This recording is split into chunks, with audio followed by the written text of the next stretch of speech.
முருகா, என் அன்பு பிள்ளையே, நாளை ஞாயிறில் உன்னை பாடாய் படுத்தும் பிரச்சனைகள் கட்டுக்கள் அவிழ்க்கப்படும். உன் வேதனையை நான் அறிவேன். இது முதல் முறை அல்ல, பல முறை உனக்கு இந்த வேதனையை சிலர் தந்து உள்ளனர். எந்த ஒரு முன்னேற்றத்திலும் சிலர் முட்டுக்கட்டையாகவே இருப்பார்கள், அல்லது உன்னுடைய தன் நம்பிக்கையை நொறுக்கும்படி பேசுவார்கள். அதற்காக மனம் உடைந்து போகாதே. நீ தனித்து நின்றாலும் பல வெற்றிகளை பெறத்தான் போகின்றாய். நீ உறுதியாக இரு.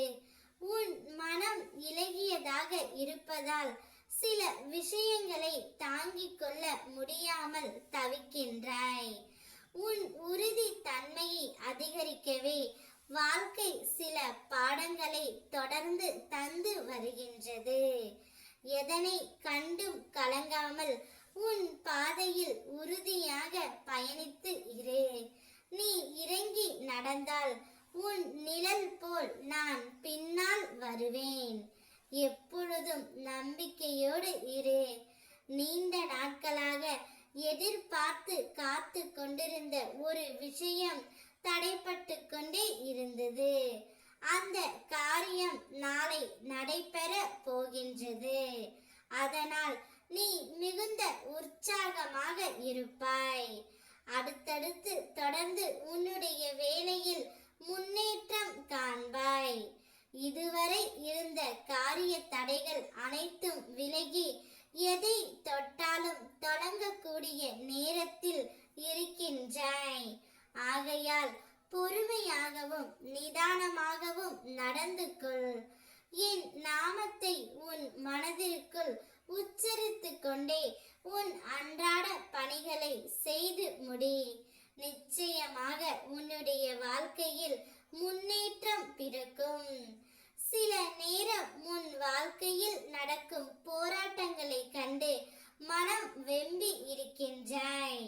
உன் வாழ்க்கை துணை உன்னிடம் புரிந்து கொள்ளாமல் நடப்பதை பார்த்து உன் மனம் வாடுகின்றது. வீட்டு சூழல் பிரச்சனைகள் காரணமாக மனம் வாடி தவிக்கின்றாய்.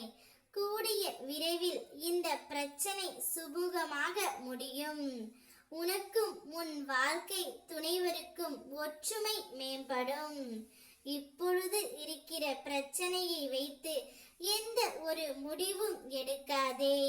கூடிய விரைவில் உன் வாழ்க்கையில் கலங்கி இருக்கும் கால சூழ்நிலைகள் உனக்கு ஏற்றாற் போல் மாறும்.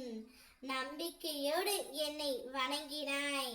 அந்த பக்திக்கு ஈடாக உன் வாழ்க்கையில் சந்தோஷத்தை அள்ளி தருவேன். நாளை ஞாயிறில் உன் பிரச்சனைகள் அனைத்தும் அவிழ்க்கப்படும். நிம்மதியாக கண்ணுறங்கு. ஓம் முருகா.